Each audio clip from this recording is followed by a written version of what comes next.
Good morning दोस्तों। आज मैं आपकी सरल ब्याज साधारण ब्याज के कुछ इंपॉर्टेंट क्वेश्चन लाया हूँ। ये सबसे ज्यादा एग्जाम में आता है, ध्यान रखना। एसएससी में, पटवार में कई बार आया हुआ ये क्वेश्चन। तो साधारण ब्याज की दर से कोई धनराशि 5 वर्ष में 6000 हो जाती है। ठीक है, फॉर्मूला लगाओगे तो बहुत टाइम लगेगा, ध्यान रखना, कंफ्यूज हो जाओगे। तथा 7 वर्ष में 6400 रुपये हो जाती है। तो धनराशि क्या है? देखो, मिश्र धन दे रखा है, एक तो समय दे रखा है। 5 वर्ष का मिश्र धन दे रखा है 6000। ठीक है, 7 वर्ष का देर का है 6400। इससे देखो हम लगा सकते हैं कि भाई 5 से 7 2 साल हुए, 2 साल में जो ब्याज लगा, 2 वर्ष का ब्याज है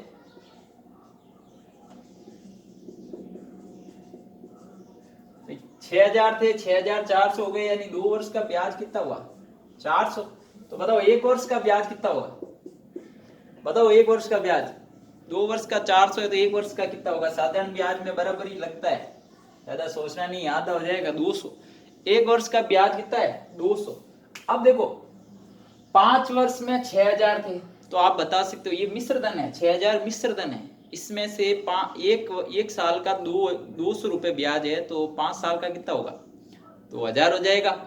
और जबकि मिश्र धन दे रखा है 6000, तो बताओ मूलधन कितना होगा? 6000 में से 1000 तो ब्याज है, तो मूलधन कितना होगा? डायरेक्ट निकाल सकते हो। ठीक है, ये मिटा दूं मैं, आपको समझ में आ गया होगा। 5 वर्ष का उसने मिश्र धन दे दिया 6000, 7 वर्ष का हो गया 6400, इसका मतलब 2 वर्ष का है 400, तो 1 वर्ष का हो गया 200। तो 5 साल का कितना होगा? 200 के हिसाब से 5 साल का 1000 होता है। तो ये 5 वर्ष का 6000 मिश्र धन दे रखा है, तो 1000 कम कर दो तो मूलधन आ जाएगा। तो आप डायरेक्ट निकाल सकते हो ऐसे सवालों में। तो इसका जो मूलधन आएगा, मूलधन आएगा 6000 में से 1000 घटाओगे तो सीधा ही 5000। डायरेक्ट कर सकते हो ऐसे सवाल। ठीक है, ज्यादा फॉर्मूला लगा के ऐसे नहीं, साधारण ब्याज वाला फॉर्मूला लगाओ, बहुत टाइम लगेगा, लंका लुट जाएगी, ध्यान रखना। ठीक है, तो अब देखो अगला सवाल दे, इसी टाइप की कुछ 1-2 क्वेश्चन और कर देता हूँ, संख्या चेंज कर देता हूँ, आपको करके बताना है। या 5 या देखो 5 की जगह मैं कुछ चेंज कर देता हूँ। ये अपने 10 वर्ष का ब्याज है। ठीक है, 10 वर्ष में ब्याज जो है वो है अपने 7000 रुपये। ठीक है, इसके बाद मैं तुम्हें दे देता हूँ 13 वर्ष का ब्याज। 13 वर्ष का ब्याज है अपने 7600 रुपये। ठीक है, तो ये आप बताओ अब कैसे होगा? इसमें वही है, 10 वर्ष का 7000 है, 13 वर्ष का 7600 है। इसका मतलब 3 वर्ष, जो 10 के बाद 3 वर्ष के जो लगे हैं उसका ब्याज कितना है? 7600, यानी 600 रुपये ब्याज लगा 3 वर्ष का। तो 3 वर्ष का 600 लगा तो 1 वर्ष का कितना लगेगा? 3 वर्ष का 600 लगा तो 1 वर्ष का हो जाएगा 200, फिर 200, फिर 200। 1 वर्ष का है तो 10 साल। देखो मिश्र धन देर का 7000, 10 साल का, 1 साल का 200, तो 10 साल का हो जाएगा 2000।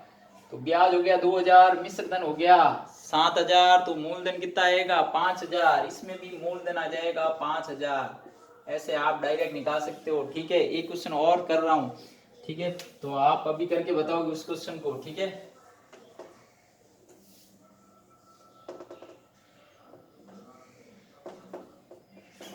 सवाल आएगा इस टाइप का, तो सिर्फ वर्ष चेंज होंगे और कुछ नहीं। जैसे मैं दे देता हूँ, एक कोई धनराशि है, ठीक है, 6 वर्ष का तो ब्याज है, जो मिश्र धन है 6 वर्ष में जो धनराशि हो जाती है, मिश्र धन ले लेते हैं अपने 10,000 ले लेते हैं। ठीक है, और 8 वर्ष में 11,000 हो जाती है। 8 वर्ष में 11,000 हो जाती है। बताओ 6 वर्ष में 10,000 है, 8 वर्ष में 11,000 हो जाती है। तो बताओ कितना? 6 के बाद 8 यानी 2 वर्ष में कितना बढ़ा ब्याज? 2 वर्ष में ब्याज बढ़ गया 1000 रुपए। तो 1 वर्ष का कितना होगा? 500। 1 वर्ष का कितना हो गया? 500। अब आप खुद निकाल सकते हो, 1 वर्ष का ब्याज 500 है, तो अपने कितना 6 साल का निकालना है। 6 इंटू 500 कितने हो गए? 3000। अब मिश्र धन 10,000 है, ब्याज 3000 है, तो मूलधन कितना होगा? 7000। तो ऐसे सवाल जल्दी से आप डायरेक्ट दिमाग लगा के कर सकते हो। मूलधन हो जाएगा 7000। ठीक है, तो अब मैं लेता हूँ दूसरा टाइप, ये भी बहुत ही इंपॉर्टेंट, ज्यादातर एग्जामों में ऐसे क्वेश्चन आए हुए हैं, ठीक है, और इसमें फॉर्मूला लगाओगे तो बहुत टाइम लगेगा। तो मैंने कहा शॉर्टकट ट्रिक है ये, ठीक है, डायरेक्ट निकालने की, इसको ध्यान से समझना। इस सवाल को ये ऊपर वाला मिटा देता हूँ, ठीक है। तो देखो इस सवाल को देखो,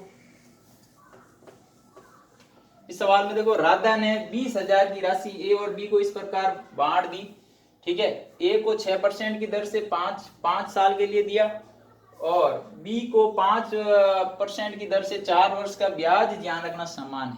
ये कह रहा है ए को दिया 6% की दर से 5 साल के लिए, बी को दिया 5% की दर से 4 साल के लिए, दोनों का ब्याज बराबर बराबर करोगे, ये बराबर परसेंट लिखने से मतलब नहीं है, 100 वैसे कट जाएंगे, दोनों बराबर कर दो, जैसा वो कहता है बराबर कर दिए, ठीक है। कट रहा है तो काट दो, 5 से 5 गए, ठीक है। तो ये आ गया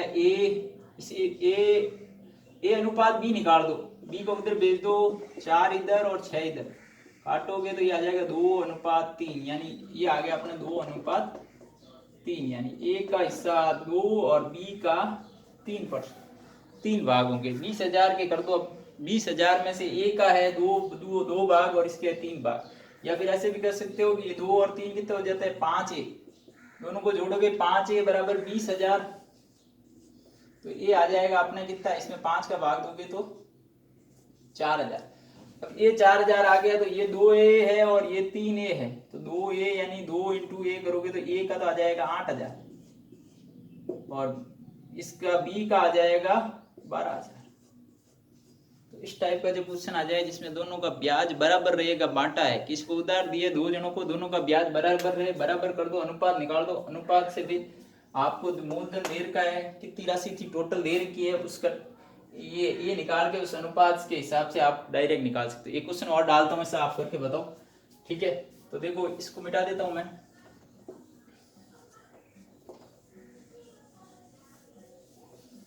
इस सवाल में कुछ चेंज करते हैं, ठीक है, टाइम भी चेंज कर देते हैं। राधा ने इस बार 10,000 रुपए दिए, ठीक है, ए को दिए 4% की दर से, ठीक है, 10 वर्ष के लिए, बी को दिए 8% की दर से 5 वर्ष के लिए, ठीक है। अब आपको इसका क्या निकालना है, इसमें निकालना है कि ए को कितना दिया, ए को कितनी राशि दी, बी को भी पूछ सकता है, तो बी की भी साथ में निकाल देना आप, ठीक है।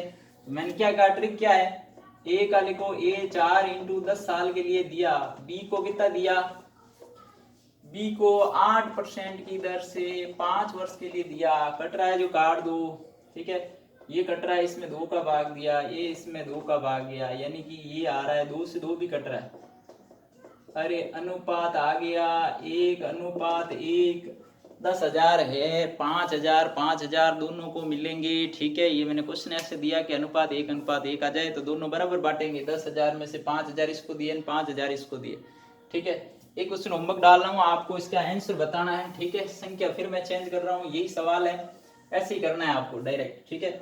राधा 10,000 चेंज कर देते हैं, तो देखो इस बार राधा ने 50,000 दिए,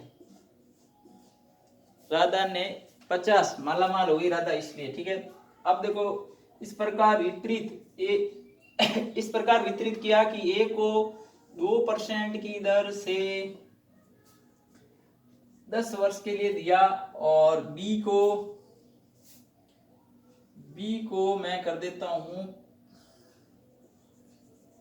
6% की दर से, ठीक है, 6% की दर से 8 वर्ष के लिए दिया, ब्याज समान है तो ए को कितनी राशि मिलेगी। अब वही अनुपात बराबर करोगे, वैसे वैसे करोगे, इसका आंसर कमेंट बॉक्स में लिखना है, ठीक है। और अगर आपको मेरा वीडियो पसंद आया तो चैनल को सब्सक्राइब करें, ज़्यादा से ज़्यादा शेयर करें, ठीक है। Thank you.